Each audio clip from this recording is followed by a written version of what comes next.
Hey guys, Leo here. Welcome back to another video.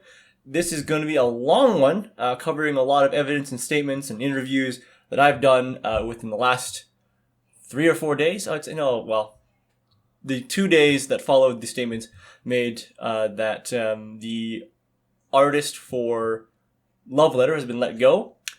So I just want to preface a few things here. I want to be aimed to be as neutral as possible. I want to treat all claims as claims, unless there are statements that actually agree, or there's more evidence that actually can support claims. So all I want to do is present the information as it is, has been available, or I was able to obtain myself.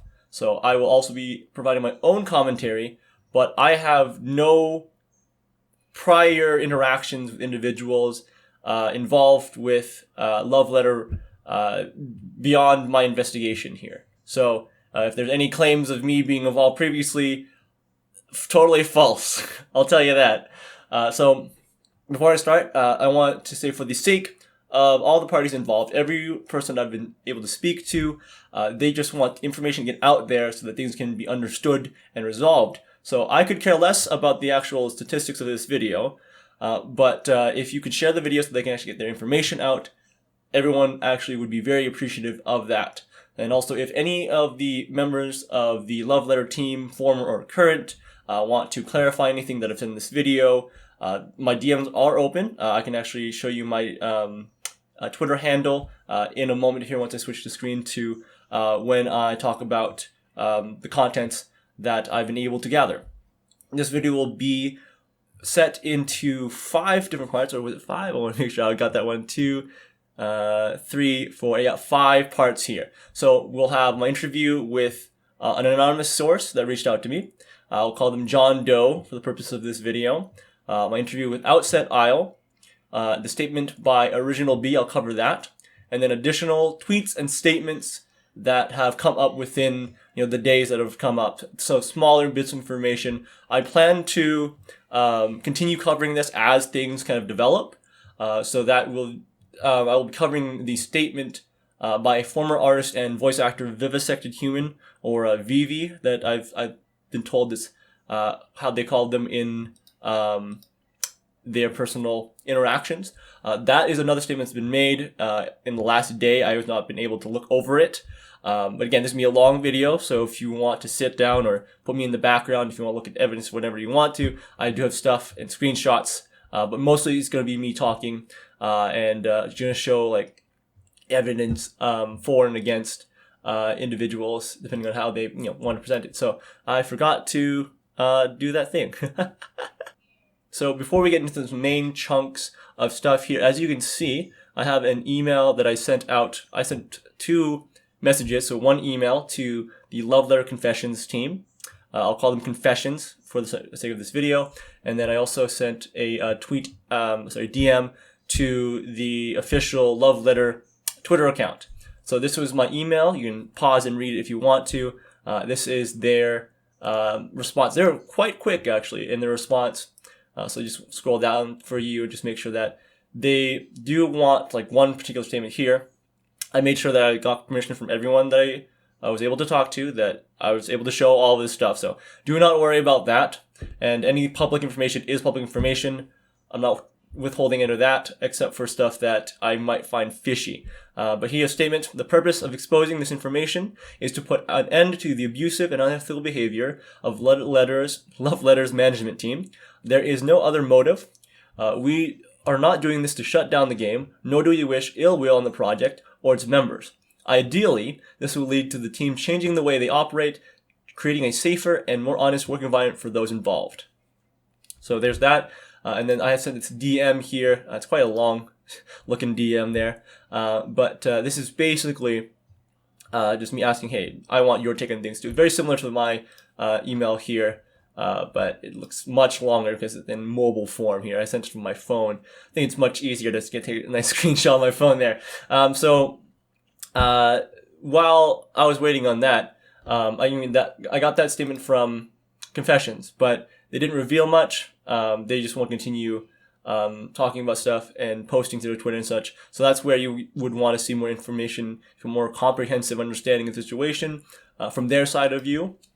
And unfortunately, I could not get a response from the Love Letter official Twitter account. They closed their DMs, and it looks like, I don't know if it was the case before Outset Isle and Dr. Apius, their DMs are closed. So I don't know if it was the case before or after this all went down, but the case was I could not contact them directly. So my investigation was kind of halted.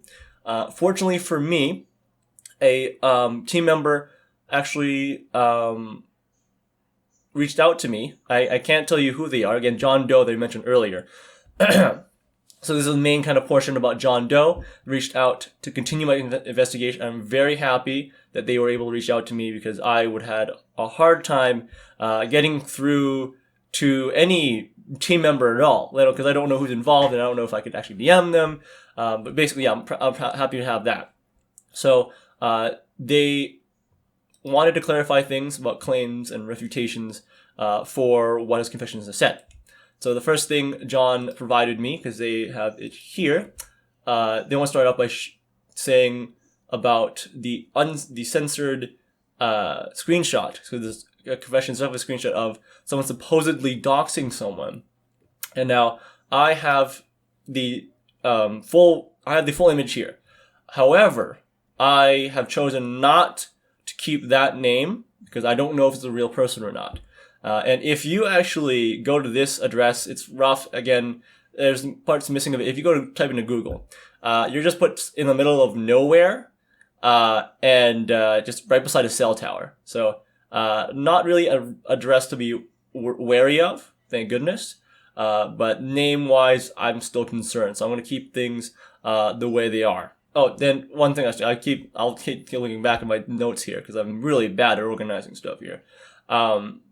So apparently this was actually a joke and not an actual doxing. So the proportion that the claim that this is actual doxing by confessions is apparently false. So anyways, next we're going to talk about the claims that John is saying. So they believe actually whatever confession is trying to do is actually in malice. Now, I can't say for sure. Again, I have conflicting statements now from both sides. Obviously, you do see your enemy as an enemy, and sometimes you might think really false things to them, right? So it's justified that John feels this way. I just hope that, with this information that coming out, things can be a bit more peacefully resolved. And next we are going to talk about a assertion as well. Now this is, I don't know for sure. Apparently, Shortcake has been doxxed and is working with those people.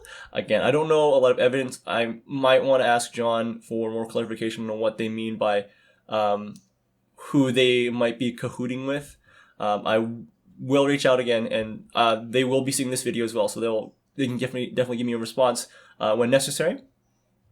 And now there is a purport. So this is responding to what was assumed to be a raid set by Dr. Apius. They want to say it was false and that the video was public anyway, so whoever disliked the video, which makes some sense. Fans can do whatever they want. It could have been, again, I don't know who actually would want to try to target this in this way, but I can assume that maybe it could have been Love Letter fans who are very diehard, or fans of Yandere Simulator that are diehard as well. We don't know for sure, but that video did get a lot of dislikes, and I'll talk more about another statement about this raid as well later on. But now, I asked about the legitimacy of a copyright claim for Bo-chan made by Shortcake. Now, according to John, if they did actually file an actual copyright filing, it won't affect the development of the game. They'll still actually be able to work around it, which you may already know by now. They've changed the mascot. I don't remember the name, so that they can avoid any trouble if this is legitimate. They do say here that it was strange that their narrative, there as in Shortcake's narrative changed from, oh, this is a character for the game, now it's mine, once they left. So there's actually a lot more conflicting statements or statements that can prove this otherwise later on. So one second last thing that John wanted to talk about was the removal of jokes based on being not safe for work. That was not true. There was a statement that said that there was a sexual predator on the team. Now, what John is telling me is that they were apparently accused of being one of those sexual predators in the past, but there was no proof of that.